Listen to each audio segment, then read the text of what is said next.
ఆచి chicken masala. Israel, America, ఇరాన్ల మధ్య దాడులు, ప్రతిదాడులతో పశ్చిమాసియాలో ఉద్రిక్త పరిస్థితులు కొనసాగుతున్నాయి.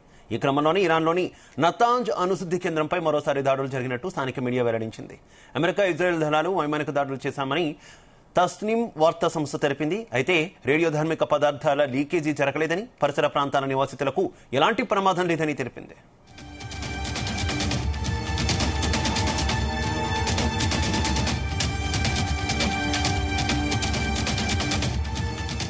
ఈ దాడులను ఇరాన్ అణు ఇంధన సంస్థ తీవ్రంగా ఖండించింది. అమెరికా, ఇజ్రాయెల్ నేరపూరిత చర్యలో భాగంగానే నతాంజ్లను లక్ష్యంగా చేసుకున్నాయని మండిపడింది. ఈ దాడులు అణ్వస్త్ర వ్యాప్తి నిరోధక ఒప్పందం, ఇతర అణుభద్రతా నిబంధనలు, అంతర్జాతీయ చట్టాలను ఉల్లంఘించాయని తెలిపింది. తాము జరిపిన దాడులతో ఇరాన్కు భారీ నష్టం వాటిల్లిందని, ఇక దేశానికి యురేనియం శుద్ధి, బాలిస్టిక్ క్షిపణుల తయారీ సామర్థ్యం లేదని ఇజ్రాయెల్ ప్రధాని నెతన్యాహు ప్రకటించిన వేళ తాజా దాడులు జరగడం గమనార్హం.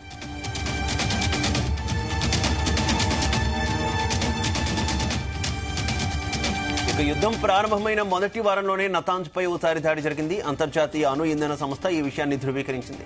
శాటిలైట్ చిత్రాల ఆధారంగా అనేక భవనాలు దెబ్బతిన్నట్టు వెల్లడించింది. అయితే రేడియేషన్ లీకేజీ ఉండకపోవచ్చని, అణు కేంద్రానికి పెద్దగా నష్టం లేదని తెలిపింది. టెహ్రాన్కు దాదాపు 220 కిలోమీటర్ల దూరంలో ఉన్న ఈ అణుశుద్ధి కేంద్రాన్ని గతేడాది సైతం అమెరికా, ఇజ్రాయెల్ లక్ష్యంగా చేసుకున్నాయి.